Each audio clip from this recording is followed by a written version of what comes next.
ನಮಸ್ಕಾರ, ನೀವು ನೋಡುತ್ತಿರುವುದು ರಾಯಚೂರು ನ್ಯೂಸ್ 007ಗೆ ಸ್ವಾಗತ. ದೆಹಲಿ ವಿದ್ಯಾರ್ಥಿಗಳ ಮೇಲಿನ ಲಾಠಿ ಚಾರ್ಜ್ ಖಂಡನೆ, ಕೇಂದ್ರ ಸಚಿವರು ರಾಜೀನಾಮೆ ನೀಡಲಿ. ಟಿ. ಸುರೇಖಾ, ನಗರ ಮಹಿಳಾ ಕಾಂಗ್ರೆಸ್ ಅಧ್ಯಕ್ಷರು.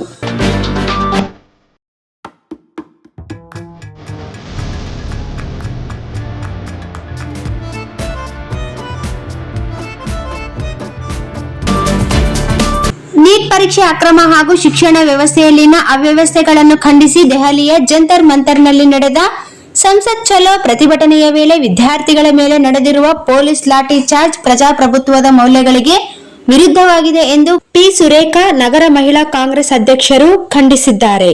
ನೀಟ್ ಪ್ರಶ್ನೆ ಪತ್ರಿಕೆ ಸೋರಿಕೆ, ಯುಜಿಸಿ ಪರೀಕ್ಷೆಯಲ್ಲಿನ ದೋಷಗಳು ಹಾಗೂ ಸಿಬಿಎಸ್ಇ ಉತ್ತರ ಪತ್ರಿಕೆಗಳ ಮೌಲ್ಯಮಾಪನದ ಲೋಪಗಳಿಂದ ದೇಶದ ಲಕ್ಷಾಂತರ ವಿದ್ಯಾರ್ಥಿಗಳ ಭವಿಷ್ಯ ಸಂಕಷ್ಟಕ್ಕೆ ಸಿಲುಕಿದೆ. ಈ ಬೆಳವಣಿಗೆಗೆ ನೈತಿಕ ಹೊಣೆ ಹೊತ್ತು ಕೇಂದ್ರ ಶಿಕ್ಷಣ ಸಚಿವ ಧರ್ಮೇಂದ್ರ ಪ್ರಧಾನ್ ಹಾಗೂ ಗೃಹ ಸಚಿವ ಅಮಿತ್ ಶಾ ಕೂಡಲೇ ರಾಜೀನಾಮೆ ನೀಡಬೇಕು ಎಂದು ಅವರು ಆಗ್ರಹಿಸಿದರು. ಸಂವಿಧಾನವು ಪ್ರತಿಯೊಬ್ಬ ನಾಗರಿಕನಿಗೆ ಶಾಂತಿಯುತವಾಗಿ ಪ್ರತಿಭಟಿಸುವ ಹಕ್ಕನ್ನು ನೀಡಿದೆ. ಆದರೆ ವಿದ್ಯಾರ್ಥಿಗಳ ಮೇಲೆ ಬಲ ಪ್ರಯೋಗ ನಡೆಸಿರುವುದು ಹಾಗೂ ಪ್ರತಿಭಟನೆಗೆ ಬೆಂಬಲ ಸೂಚಿಸಿದ ರಾಜಕೀಯ ಮುಖಂಡರನ್ನು ಪೊಲೀಸರು ಬಲವಂತವಾಗಿ ವಶಕ್ಕೆ ಪಡೆದಿರುವುದು ಪ್ರಜಾಪ್ರಭುತ್ವಕ್ಕೆ ಕಪ್ಪು ಚುಕ್ಕೆ ಎಂದು ಅವರು ಕಿಡಿಕಾರಿದರು. ಸಾಮಾಜಿಕ ಹೋರಾಟಗಾರ ಸೋನಂ ವಾಂಗ್ಚುಕ್ ಸೇರಿದಂತೆ ವಿವಿಧ ಸಂಘಟನೆಗಳು ಶಿಕ್ಷಣ ಕ್ಷೇತ್ರದಲ್ಲಿನ ಅಕ್ರಮಗಳ ವಿರುದ್ಧ ನಡೆಸುತ್ತಿರುವ ಹೋರಾಟವನ್ನು ಸರ್ಕಾರ ಗಂಭೀರವಾಗಿ ಪರಿಗಣಿಸಬೇಕಿತ್ತು. ಅದರ ಬದಲಾಗಿ ವಿದ್ಯಾರ್ಥಿಗಳ ಮೇಲೆಯೇ ಲಾಠಿ ಪ್ರಹಾರ ನಡೆಸಿರುವುದು ಅತ್ಯಂತ ಖಂಡನೀಯ ಎಂದು ಅವರು ಹೇಳಿದರು. ದೇಶದ ಯುವ ಜನತೆ ಪ್ರಧಾನಿ ನರೇಂದ್ರ ಮೋದಿ ನೇತೃತ್ವದ ಸರ್ಕಾರದ ಮೇಲೆ ವಿಶ್ವಾಸವಿಟ್ಟು ಬೆಂಬಲ ನೀಡಿದೆ. ಆದರೆ ವಿದ್ಯಾರ್ಥಿಗಳ ಸಮಸ್ಯೆಗಳನ್ನು ಪರಿಹರಿಸುವ ಬದಲು ಪ್ರತಿಭಟನೆಯನ್ನು ಹತ್ತಿಕ್ಕುವ ಪ್ರಯತ್ನ ನಡೆಸುತ್ತಿರುವುದು ದುಃಖಕರ.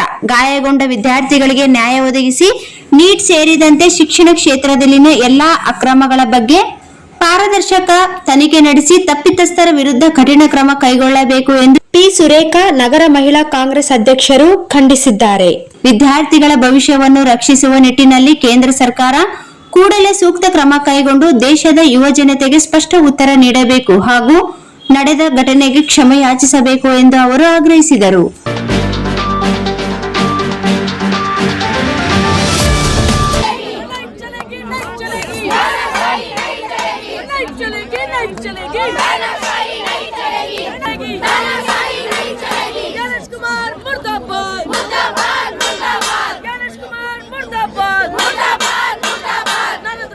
शर्म करो, नरेंद्र मोदी शर्म करो, नरेंद्र मोदी हाय हाय हाय हाय, नरेंद्र मोदी शर्म करो, नहीं तो कुर्सी खाली करो, नहीं तो कुर्सी खाली. ಯಾಕೆ ನೀರು ಹಾಕಿದ್ರಂದ್ರೆ ವಿದ್ಯಾರ್ಥಿಗಳಿಗೆ ಮನಸ್ಸು ಇಚ್ಛೆ ಹೊಡೆದಿದೆ.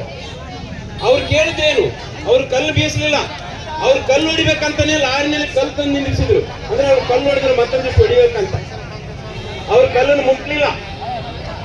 ಯಾಕಂದ್ರೆ ಈ ದೇಶದ ವಿದ್ಯಾರ್ಥಿಗಳು ಗಾಂಧಿಯನ್ನ ನಂಬಂತವ್ರು, ಅಂಬೇಡ್ಕರ್ ಅನ್ನು ನಂಬಂತವ್ರು, ಈ ದೇಶವನ್ನು ಕಟ್ಟಿರ್ತಕ್ಕಂಥ ಸೂಫಿ ಸಂತರು, ಆರೂಢರ ಅವಧೂತರ ಒಂದು ಶಾಂತಿ ಸಂದೇಶವನ್ನ ನಂಬಿರ್ತಕ್ಕಂಥ ಜನ. ನಿನ್ನೆ ಹೋರಾಟವನ್ನು ನೋಡಿದಾಗ ಅಂಬೇಡ್ಕರ್ ನೆನಪಾಗ್ತಾರೆ. ಅಂಬೇಡ್ಕರ್ ಅವರ ಚೌಡಕೆರೆ ಹೋರಾಟ ನೆನಪಾಗ್ತದೆ. ಅಂಬೇಡ್ಕರ್ ಅವರು 10,000 ಜನಗಳನ್ನು ಸೇರಿಸಿಕೊಂಡು ಆ ಕೆರೆಯನ್ನು ಮುಟ್ಲಿಕ್ಕೆ ಹೋಗ್ತಾರೆ. ಅಲ್ಲಿಯ ಸವರ್ಣ ಜಾತಿಯವರಿಗೆ ಕಲ್ಪನೆ ನೋಡ್ತಾರೆ. ಅಂಬೇಡ್ಕರ್ಗೆ ತಲೆ ರಕ್ತ ಬರ್ತದ, ರಕ್ತ ಸುರಿತಿದಲ್ಲ. ಹಿಂಬಾಲಕರು ಏನ್ ಕೇಳ್ತಾರ, ಬಾಬಾ ಸಾಹೇಬ್ ನೀವು ಅಂದ್ರಿ, ನಾವು ಆದ್ರೆ ಬಾಬಾ ಸಾಹೇಬ್ ಹೇಳ್ತಾರ, ನಾವು ಕಲ್ಲಿನಿಂದ ಹೊಡಿಯಂತವರಲ್ಲ ಅಥವಾ ಹಿಂಸೆಯನ್ನ ಪ್ರತಿಪಾದಿಸವರಲ್ಲ, ನಾವು ಶಾಂತಿ ಪ್ರಿಯರು. ಅವ್ರು ಎಷ್ಟು ಹೊಡೆದರು ಬಿಡ್ಲಿ, ನೀವು ಮಾತ್ರ ಒಂದು ಎಣ್ಣೆ ತಗೊಂಡು ಹೊಡಿಬಾರ್ದು ಅಂತ ಹೇಳ್ತಾರೆ ಬಾಬಾ ಸಾಹೇಬ್. ಆ ಘಟನೆ, ಆ ಮಾತು ನಿನ್ನೆ ದೆಹಲಿಯ ವಿದ್ಯಾರ್ಥಿಗಳ ಒಂದು ನಡೆಯಿಂದ ನಮಗೆ ಸಾಬೀತಾಯಿತು. ಇವರು ಅಂಬೇಡ್ಕರ್ ವಾದಿಗಳು, ಅಂಬೇಡ್ಕರ್ ದಾರಿಯಲ್ಲಿ ನಡೀತಕ್ಕಂಥವ್ರು ಅನ್ನೋದು. ಯಾಕಂದ್ರೆ ನಾವು ಬುದ್ಧನ ಹಾದಿಯಲ್ಲಿ ನಡೆದಿರ್ತಕ್ಕಂಥವ್ರು, ಬಸವಣ್ಣನ ಹಾದಿಯಲ್ಲಿ ನಡೆದಿರ್ತಕ್ಕಂಥವ್ರು. ಬಸವಣ್ಣ ಮನಸ್ಸು ಇಚ್ಛೆ ಹೊಡೆದಿದ್ದಾರೆ. ಅವ್ರು ಕೇಳಿದ್ದೇನು, ಅವ್ರು ಕಲ್ಲು ಬೀಸಲಿಲ್ಲ, ಅವ್ರು ಕಲ್ಲು ಹೊಡಿಬೇಕಂತಾನೆ ಲಾರಿನಲ್ಲಿ ಕಲ್ಲು ತಂದು ನಿಲ್ಲಿಸಿದ್ರು. ಅಂದ್ರೆ ಅವ್ರು ಕಲ್ಲು ಹೊಡೆದ್ರೆ ಮತ್ತೊಂದಿಷ್ಟು ಹೊಡಿಬೇಕಂತ ಅವ್ರು ಕಲ್ಲನ್ನು ಮುಟ್ಲಿಲ್ಲ. ಯಾಕಂದ್ರೆ ಈ ದೇಶದ ವಿದ್ಯಾರ್ಥಿಗಳು ಗಾಂಧಿಯನ್ನ ನಂಬಂತವ್ರು, ಅಂಬೇಡ್ಕರ್ ಅನ್ನು ನಂಬಂತವ್ರು, ಈ ದೇಶವನ್ನು ಕಟ್ಟಿರ್ತಕ್ಕಂಥ ಸೂಫಿ ಸಂತರು, ಆರೂಢರ ಅವಧೂತರ ಒಂದು ಶಾಂತಿ ಸಂದೇಶವನ್ನ ನಂಬಿರ್ತಕ್ಕಂಥ ಜನ. ನಿನ್ನೆ ಹೋರಾಟವನ್ನ ನೋಡಿದಾಗ ಅಂಬೇಡ್ಕರ್ ನೆನಪಾಗ್ತಾರೆ. ಅಂಬೇಡ್ಕರ್ ಅವರ ಚೌಡಸ್ಕೆರೆಯ ಹೋರಾಟ ನೆನಪಾಗ್ತದೆ. ಅಂಬೇಡ್ಕರ್ ಅವರು 10,000 ಜನಗಳನ್ನು ಸೇರಿಸಿಕೊಂಡು ಆ ಕೆರೆಯನ್ನ ಮುಟ್ಲಿಕ್ಕೆ ಹೋಗ್ತಾರೆ. ಅಲ್ಲಿಯ ಸವರ್ಣ ಜಾತಿಯವರಿಗೆ ಕಲ್ಲು ತಗೊಂಡು ಹೊಡ್ತಾರೆ. ಅಂಬೇಡ್ಕರ್ಗೆ ತಲೆ ರಕ್ತ ಬರ್ತದ, ರಕ್ತ ಸುರಿತಿದಲ್ಲ. ಹಿಂಬಾಲಕರು ಏನ್ ಕೇಳ್ತಾರ, ಬಾಬಾ ಸಾಹೇಬ್ ನೀವು ಹೂ ಅಂದ್ರಿ, ನಾವು ಹೇಳ್ತಾರೆ.